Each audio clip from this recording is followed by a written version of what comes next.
Blessures d'injustice et magie de la vie. Bonjour, ici Dorian Vallée. Je suis auteur et créateur du site Terre Cristalline. Et sur cette chaîne, je vous guide pour passer d'un état de limitation à un état de plein rayonnement. Vous pouvez télécharger gratuitement mon livret Rayonner en toute simplicité. Vous avez les liens dessous de cette vidéo pour le faire. Et aujourd'hui, je vais vous parler de blessures d'injustice.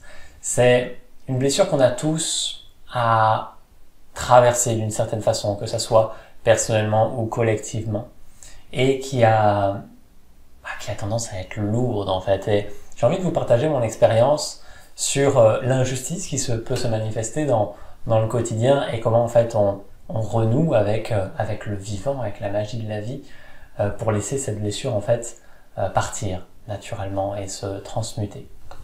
Donc déjà, comment l'identifier en fait vous sentez dans les différents moments de votre vie quand il y a de l'injustice, parce que ça vous touche personnellement, parce que quelque chose n'est pas juste. Et en fait, il y a deux réactions possibles par rapport à ça. Il y a la réaction primaire qui est, on va dire la plus en surface, qui est celle de la colère. On est en colère parce que on n'a pas eu notre part de gâteau, parce que on n'a pas eu de chance à ce jeu, parce que la vie nous cumule des situations où voilà, on n'a pas de chance quoi. En fait, on est en colère au bout d'un moment. On est en colère et ça peut prendre dans l'estomac, ça peut prendre dans le cœur, dans la gorge. On a envie de hurler et c'est cette injustice là. On se dit mais pourquoi ça arrive, pourquoi j'ai pas de chance, pourquoi ça veut pas se passer de façon juste, etc. Ça c'est une première réaction. Donc en fait, quand on est dans la colère, on se laisse totalement emporter par le truc et c'est des situations du coup qui se répètent parce qu'il n'y a aucune humilité qui permet de reconnaître ce qui se vit vraiment au fond de soi. La deuxième réaction possible, c'est la tristesse. C'est se sentir petit, vulnérable et en fait il y a une forme d'abandon où voilà, ça a envie de pleurer en fait. Ça s'abandonne totalement à cette situation-là où on se sent impuissant et c'est assez dramatique en fait. Et en fait, cette réaction-là est déjà plus proche de l'être parce qu'on se laisse toucher. On n'est pas en réaction directe à vouloir comprendre et gérer humainement la chose, mais il y a vraiment quelque chose qui se laisse toucher au fond de soi et qui en fait abandonne la lutte. Et il y a quelque chose de plus grand qui peut prendre de l'espace dans cette attitude-là, mais ça demande d'aller un petit peu plus loin. Mais voilà, déjà, quand ça se laisse toucher, c'est beaucoup plus juste dans comment vive l'expérience, en tout cas dans mon ressenti.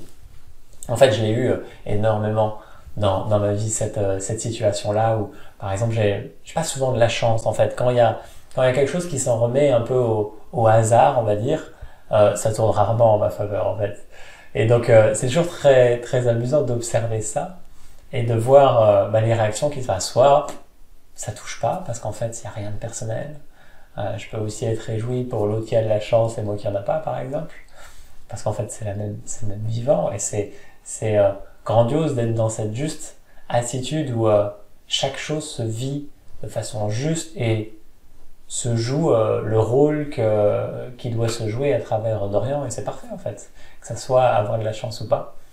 Et il y a aucun jugement par rapport à ça. Parfois, il y a de la colère, ça réagit. Parfois, il y a du dépit, en fait, ça. On abandonne le truc parce que de toute façon, on n'y peut rien.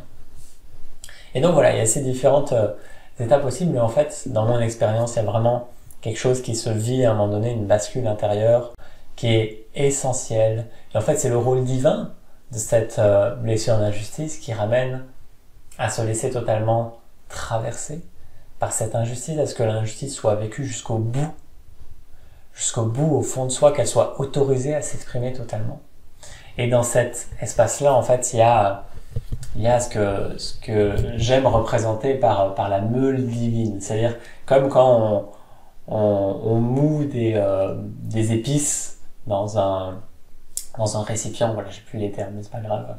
Et comme si, en fait, c'était l'ego qu'on était en train de meuler comme ça dans la grande meule divine et qu'on se faisait littéralement écraser, écrabouiller.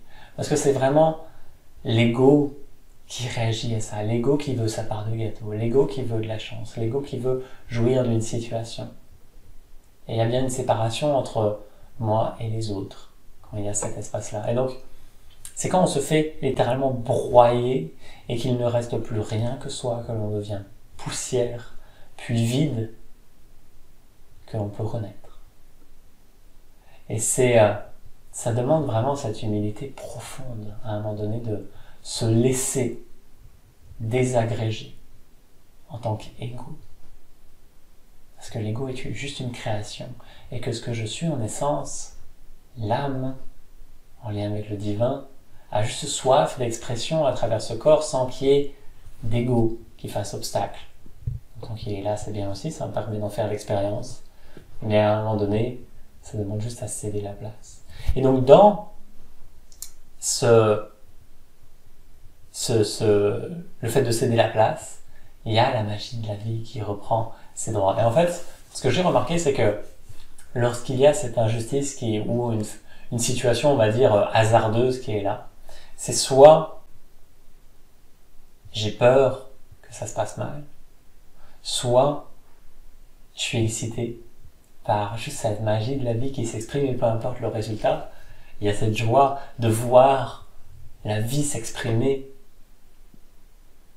Et en fait, ça demande, donc il y a à la fois les deux clés finalement pour surmonter cette blessure d'injustice, c'est l'humilité suprême, de n'être rien, de se laisser totalement absorber, de s'abandonner totalement, de disparaître totalement dans l'expérience, de façon à ce que la vie fasse son œuvre sans qu'on fasse d'ombre, de façon à ce que la lumière puisse prendre toute la place sans que l'on fasse d'ombre. Donc le premier point, l'humilité suprême, absolument indispensable.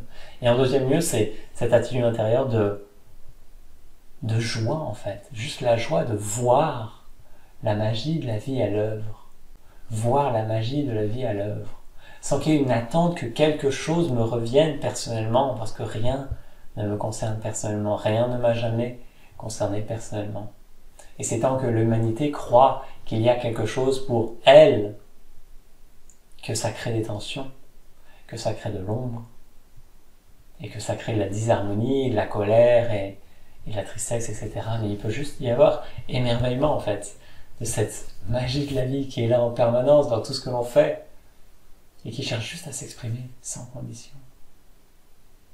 Donc il peut y avoir ce saut direct de je laisse la magie de la vie s'exprimer à travers moi. Et il y a même pas, on passe même pas par cette phase d'écroulement, parce qu'en fait c'est une évidence. C'est une évidence. Mais allez, pour 99% des gens, il faudra passer par cette phase d'écroulement, où l'ego se fait littéralement piétiner. Ça nous ramène à cette humilité où je ne suis rien, et fais de moi ce qu'il te plaira. Que la vie fasse de moi ce qu'elle veut. On est juste des supports de l'expression du vivant. Ce corps est un support de l'expression du vivant sur ce plan. Il est sacré pour ça. Et juste remettre les choses à leur place et laisser la magie de la vie s'exprimer naturellement. Voilà ce que je souhaitais vous partager aujourd'hui, ce mois-ci. Jeudi 20 mai, il y aura la reconnexion cristalline. On est vraiment en lien ce mois-ci avec, vous sentez le mois de mai, c'est vraiment la poussée du feu. Il y a de plus en plus de lumière, de soleil, de chaleur. Et c'est ce feu qui pousse jusqu'à atteindre son apogée lors du solstice. Et voilà, c'est une période où tout fleurit, où tout est intense. Et ça peut être important aussi de prendre ces temps où on est profondément avec soi-même et on laisse cette floraison se faire. On laisse aussi toute un peu lourdeur des mois passés s'effacer pour qu'il y ait cet élan de joie, notamment en lien aussi avec cette vidéo, de joie, cette magie de la vie qui peut rayonner, être en lumière, prendre toute la place et donc et qui prépare aussi le feu flamboyant de l'été. Bien sûr, donc voilà, je me réjouis vraiment de vous y retrouver. Si vous souhaitez y participer à la reconnexion cristalline, vous avez le lien aussi en dessous de cette vidéo. Et voilà, si vous avez besoin de quoi que ce soit, n'hésitez pas à m'écrire aussi. D'ici là, je vous souhaite de vivre une magnifique journée et à très vite.